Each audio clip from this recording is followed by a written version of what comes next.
Assalamualaikum warahmatullahi wabarakatuh. Bismillahirrahmanirrahim. Alhamdulillahirabbil alamin. Wa bihi nasta'inu ala umuri dunya waddin. La haula wala quwata illa billahil aliyil azim. Allahumma sholli ala sayyidina Muhammad wa ala ali sayyidina Muhammad, amma ba'd.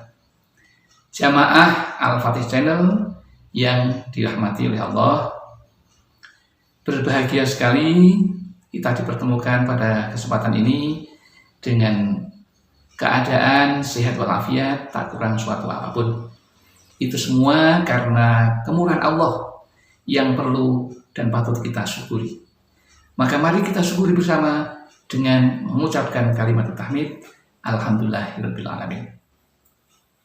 Shalawat dan salam semoga tercurah kehadiran baginda Rasulullah Sallallahu Alaihi Wasallam, Nabi yang selalu kita rindukan syafaatul uzmanya ketika di dunia dan di akhirat nanti. Adapun kali ini kami ingin berbagi kepada saudara-saudaraku tentang ilmu yang kami beri judul nikmat Allah inilah yang akan menjadi penyebab manusia menjadi penghuni surga atau neraka. Mengapa demikian? Karena Allah sudah melengkapi manusia dengan alat yang sangat penting yang dinamakan alat panca indera. Melalui panca indera tersebut manusia mempelajari alam sekitarnya, bermakrifat kepada Allah, bertauhid kepada Allah dengan panca indera kita. Salah satu panca indera kita yang sangat menonjol untuk bisa menjadi penyebab manusia masuk surga atau ke neraka, yaitu namanya mulut kita.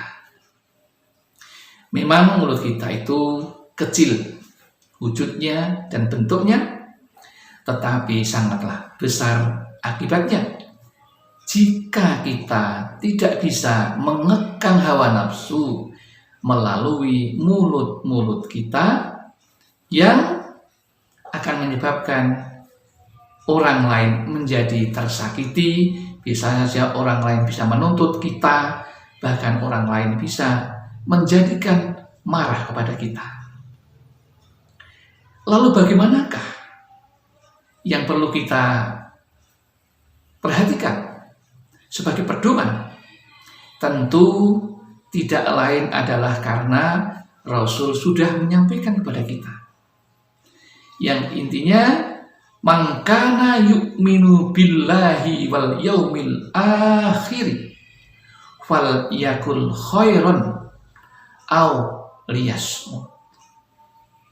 Yang artinya barang siapa yang beriman kepada Allah dan hari akhir, hendaklah ia berkata baik atau diam. Hadis riwayat Bukhari. Dari sinilah ada satu pedoman, jika memang kita tidak bisa berkata yang baik, maka sebaiknya kita diam. Namun tidak mungkin sebagai makhluk sosial manusia berdiam diri, tidak berkomunikasi dengan orang lain.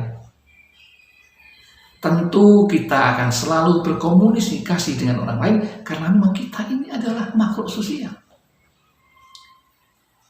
Maka yang perlu kita camkan dan perhatikan adalah yang pertama, kita harus bisa bagaimana qaulun ma'ruf, berkata dengan baik, dengan kata-kata yang baik yang tidak menyakiti orang lain. Yang kedua, kita juga bisa melaksanakan yang namanya qaulan sadida, perkataan yang benar, yang tidak dusta. Karena saat ini banyak orang mengerjakan sesuatu dengan dustanya. Kita tidak perlu menyebut di mana. Tapi kita bisa melihat di dalam medsos banyak orang yang berkata seperti itu.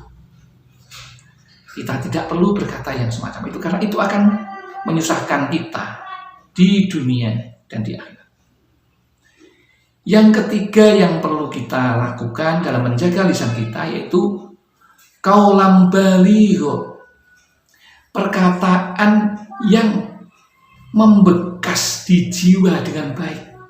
Berarti kita itu berkata-kata dengan orang lain dengan kata-kata yang baik, yang menjadi kesan orang lain itu menjadi baik. Tapi bukan karena pura-pura, tapi karena yang sesungguhnya. Yang keempat yang perlu kita jaga lisan kita agar kita selamat, yaitu kita bilang qaulan karimah. Jadi qaulan karimah, perkataan yang mulia.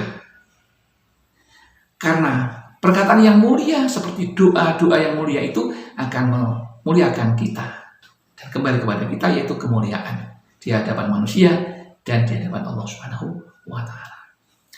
Yang kelima yaitu yang perlu kita sampaikan dengan kata-kata mulut kita, yaitu kaulam maisuro, yaitu perkataan yang mudah, jadi tidak sulit diterima orang lain, sehingga tidak mungkin akan terjadi yang namanya salah paham.